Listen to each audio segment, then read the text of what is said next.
എൻ്റെ ജീവിത സാഹചര്യങ്ങൾ വളരെ പരിമിതമാണ് കേട്ടോ. ആ പരിമിതത്തിനുള്ളിലുള്ള സംഭവങ്ങളാണ് ഞാൻ നിങ്ങൾക്ക് മുമ്പിൽ എത്തിക്കുന്നത്. ചിലർ പറഞ്ഞതൊക്കെ ശരിയാണ് കേട്ടോ, അതൊക്കെ ഞാൻ അംഗീകരിക്കുന്നുണ്ട്. നമുക്ക് അത്രയും വലിയ ക്വാളിറ്റിയുള്ള പാത്രങ്ങളോ ഇല്ലെങ്കിൽ ക്വാളിറ്റിയുള്ള സൗകര്യങ്ങളോ ക്വാളിറ്റിയുള്ള കട്ടിംഗ് ബോർഡുകളോ ഒന്നുമില്ല. എങ്കിലും ആ പരിമിതികൾക്ക് ഉള്ളിൽ തന്നെ ഞാൻ എല്ലാത്തിനും വേണ്ടിയിട്ട് ശ്രമിക്കുകയാണ് കേട്ടോ.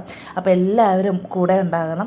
ഇപ്പം സമയം ഒരു 4:30 ആകുന്നു കേട്ടോ. അതായത് രാവിലെ 4:30 നമ്മൾ ഇടയത്താഴം കഴിക്കാൻ വേണ്ടിയിട്ട് എഴുന്നേറ്റാണ്. ഇന്ന് 27ാം രാവ് നോമ്പാണ്, അതായത് 26ാമത്തെ നോമ്പ്. അപ്പോൾ നമുക്ക് അത്താഴം കഴിക്കാം.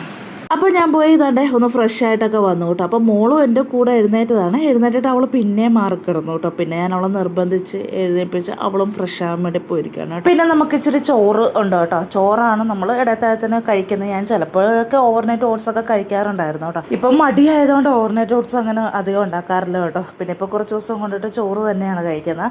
അപ്പോൾ ചോറുണ്ട്, ചിക്കൻ കറി ഉണ്ട് കേട്ടോ. നമുക്ക് നോമ്പ് തുറക്കാൻ വേണ്ടിയിട്ട് അപ്പം ഇറച്ചിക്കറിയായിരുന്നു. അപ്പോൾ അതിൻ്റെ ബാക്കി കുറച്ച് കറിയും കൂടെ ഇരിപ്പുണ്ട് കേട്ടോ. പിന്നെ കുറച്ച് കോവക്കായും കൂടെ എടുത്തിട്ട് നമ്മൾ രാത്രി മെഴുക്കിട്ട് വെച്ചായിരുന്നേ. അപ്പോൾ അതും കൊണ്ടിട്ട് നമ്മൾ ചോറ് കഴിക്കുവാണ്. രാത്രി കിടക്കാൻ നേരത്ത് എല്ലാ സംഭവങ്ങളും എടുത്തിട്ട് ഇപ്പുറത്തെ ആ മുറിയിലോട്ട് വെച്ചിട്ടാണ് കേട്ടോ കിടക്കുന്നത്. കാരണം നമ്മുടെ അടുക്കളയെല്ലാം പൊട്ടിപ്പൊളിഞ്ഞ് കിടക്കുന്നതുകൊണ്ട് തന്നെ നമ്മൾ എന്തെങ്കിലും സാധനങ്ങളൊക്കെ അവിടെ വെച്ചാൽ ചിലപ്പം പ്രതീക്ഷിതമായിട്ടുള്ള മഴയോ ഇല്ലാന്നുണ്ടെങ്കിൽ ചിലപ്പോൾ എലിശല്യമൊക്കെ ഉണ്ടാകാറുണ്ട് കേട്ടോ. ഇങ്ങനെ ഓടി നടക്കുമ്പോഴത്തേക്കും പിന്നെ അതൊരു ബുദ്ധിമുട്ടാവുമല്ലോ എന്ന് ഓർത്തിട്ട് പിന്നെ നമ്മളെല്ലായിടത്തും ഇപ്പുറത്ത് വെച്ചിട്ടാണ് കേട്ടോ കിടക്കുന്നത്.